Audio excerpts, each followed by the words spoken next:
Hi, my name is Brandon Gorilla Copeland, founder of the I Stop the Bully movement, also former mixed martial artist and Brazilian Jiu-Jitsu competitor. A lot of people ask questions when they see me with my shirt off about the scar I have on my stomach. They ask what happened and things like that, and I've shared this story before. I haven't really, it's been a while, but I still get those frequent questions about it. I posted on Facebook, a long stat about it is kind of too much. So today we're gonna do a video and I'm actually explaining in detail what happened. Actually, the 24th of July will be the 10-year anniversary of the incident. What happened was I was a bouncer and I was working the door at a bar. And it was crowded. I'm talking wall to wall, two lines going two different ways, and I'm actually at the door at this point. And it was getting kind of crazy. And so I had another guy who was normally the door guy, who I just took the door for a little bit at the time, just because the volume, and he kind of was getting a little nerve-wracked. So inside we kept having a little bit of issues. So he's a kind of a non-confrontational person, and that kind of really wasn't his thing. So I called him and flashed him with the flashlight and decided to switch him to the stage area. Now, from the time I got to him and he was walking through, I seen the two flashlights fly in the air, which at the in the bar it indicated that it was a fight, and that where you see those lights is where the area of the fight was. So I ran to the fight, and we got there together, me and about 6 other bouncers, and it was one guy literally getting almost beat to death. I mean, they were throwing bottles on top of this guy, they were hitting him with chairs.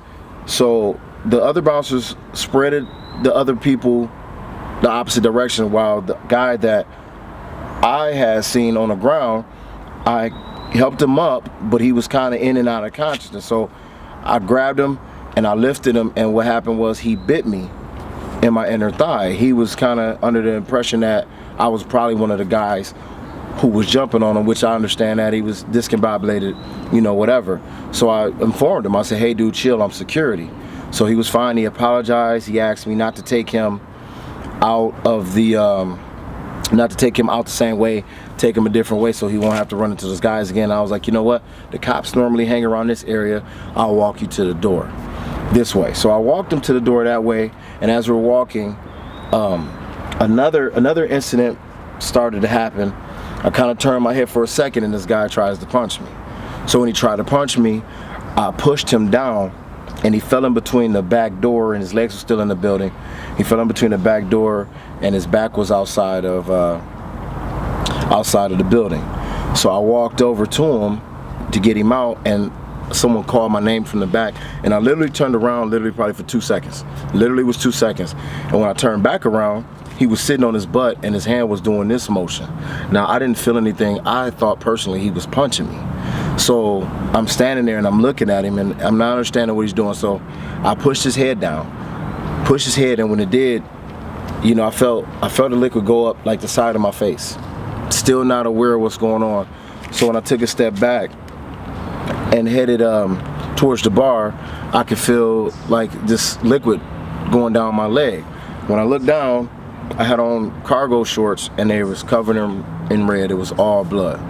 So I calmly walked to the bar. I sat on a stool and I said to the bartender, "You need to call the EMS immediately." And she's like, "What's going on? Everything all right?" And I said, "Don't freak out. I think this guy stabbed me." And she thought I was joking. And I said, "No, I got stabbed." So she leaned over the bar and she looked and she seen all the blood, and she did exactly what I told her not to, was freak out. And the reason why I asked her not to was because I didn't want to freak out with her. So she runs and she's screaming and things like that. So the guy is still getting off the ground, and I'm looking and I'm like, no, I can't let this dude, leave. So I tried to get up and I tried to go around the bar, and I literally just lost all feeling in my legs.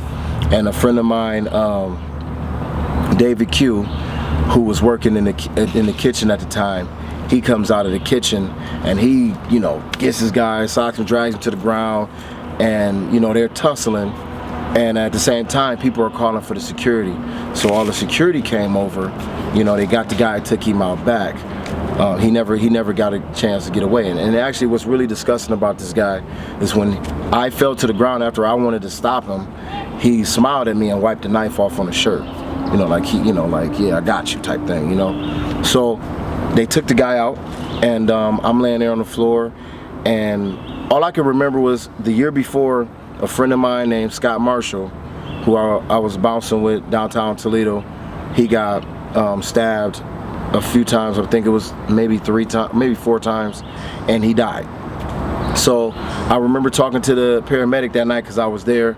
Me along with a couple of other my buddies was there the night it happened, and they said, he went into shock. So I was telling myself in my mind, if I can continue to stay calm, then I won't go into shock.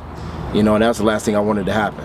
So the police came, the paramedics came, they took me to the helicopter, and they life flighted me. And as I'm in the ambulance on the way to the helicopter, the EMS guy, I asked him, I said, shoot it straight with me, how bad is it? He said, Brandon, I'm not gonna lie to you, it's pretty bad. And I said, okay, well, you think I'm gonna make it? And he said, oh, we definitely gonna let you, help you make it, you definitely gonna make it.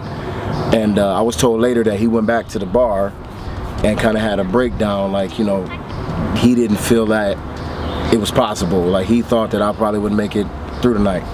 So anyway, I got to the helicopter, and I'm on this helicopter, first time ever. Of course, it had to be for this. I'm in the helicopter, and I can't feel my legs, and I know I was strapped in, so I asked the guy, I said, excuse me, could you unstrap my legs? He said, yeah. He said, yeah, just do me a big favor and don't go to sleep. I said, okay, cool. So he unstrapped my legs. So I'm still sitting there, and I'm like, dude, I can't feel my leg. Hey, sir, could you unstrap my legs? And he was like, I did already. So I'm looking, and I'm moving my leg, and I just don't feel it. And right then was the scariest thing in the world. Right then, I felt completely cold. Like, it started at my toes all the way up to my face, and I'm thinking, now this is it. This is it. It's the over with. I had rolled over, and I said, can I have a cold towel or something you got for me? He gave me a cold towel. He said, whatever you do, don't go to sleep. I said, all right, cool. So I put the towel over my face, and right then I looked out the window and I said, Lord, please forgive me all my sins, and please take care of my daughter. At the time, my daughter was, she was getting ready to be 1, and I said, please take care of my daughter. So I didn't know what to expect from that being cold. I knew that means your body temperature is dropping. My heart was pounding, and the adrenaline started to rush, and I just wanted to go to sleep because my thing was, I don't want to die awake. That was my whole thing. Like, if I die, I want to die in my sleep. I mean, I don't know what it feels like, but it might be easier if I died in my sleep, is what I was thinking.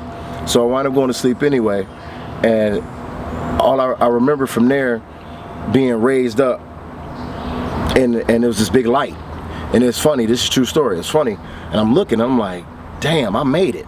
I'm thinking that I'm going to the upper room or something. Next thing you know, the table stopped, and this nurse hops over. She said, Mr. Copeland, can you hear me? And I'm like, oh man, I'm still here. So she's talking to me, and she's like, you feel anything? What was the pain like? And I honestly didn't feel anything. I couldn't feel a thing. And I'm telling her, I can't feel anything, it is what it is. And I was holding something on the surgery table. I remember I had gripped something to keep my concentration on something. Come to find out, when they testified, the surgeon testified, it was my damaged intestines outside the body. That's crazy. So I'm sitting there, and she's like, we got to do an emergency tubal. We don't have time to put you under. We're just gonna cut and go. So basically, I'm getting cut open, and I'm getting tubes shoved down my throat and my nose while I'm still awake. And then next thing you know, I'm asleep. And I remember having a dream. It was like I was flying over like just grassy fields. So anyway, I was out of it, medically induced coma, and I'm in and out. I really don't remember anything from that. But when I woke up and stuff, and I was finally up and ready to go, I couldn't walk. They had to help me walk again and stuff like that. I was getting fed through a tube for a very long time. I couldn't eat regular food, and the only, at that time I was just so tired of being in the hospital, I wanted to do whatever it takes. So I'm gonna tell a brighter part of the story. It's kind of funny. They told me that if I had a regular bowel movement, that I would be able to leave. So I was able to eat solid foods now. I'm like, oh, cool. So I tell everybody, you know, bring me some McDonald's, bring me this, bring me that. They're like, dude, hey, you might need to chill out. I'm like, dude, no. I'm gonna eat this and I'm gonna take a dump, at least 2 or 3, and then I'm getting out of here. I've been in the hospital too long. So I didn't obey them by eating the softer foods first. I ate the solids. So at night, my stomach is rumbling and I'm excited. I got a walker now. I can make myself to the bathroom. I'm getting a little bit better. I'm like, oh yes, I'm about to take a dump. I've never been this excited in my life to take a dump. I'm like, yes, I'm about to take this dump. I get up, jump, grab the walker, get to the bathroom, and I had this real good nurse. She was a real older lady. If you ever seen Tweety Bird, the lady who used to take care of Tweety Bird, she looked just like her, same bun, hair, everything.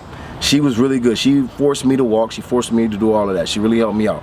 Anyway, I go in the bathroom and I'm sitting on the toilet and I'm literally smiling. It's like I hit the lotto. And next thing you know, as I'm getting ready to make this bowel movement, it was the worst pain ever. It was like a softball was coming out instead of my bowel movements. So I'm screaming in agony and I'm hitting the nurse button. Help, help, you know, help, thinking that she would come. Well, I'm at MCO, so you know you get the young nurses come in, and I hadn't dealt with one yet. So I'm on the toilet in the most vulnerable state with a catheter, and the nurse come in, and it's not the regular nurse, the older lady I was dealing with. So she come in, and she tried to bust in the door, say, Mr. Copeland, what's going on? So I slammed the door. I'm like, no, get out of here. I didn't want her in there because I'm on the toilet with a catheter. I'm pooping, and it's hurting, and I'm screaming. So after that, I didn't eat again for like another 3 days. So finally I ate, I got out. The scariest thing about it was this. It didn't scare me.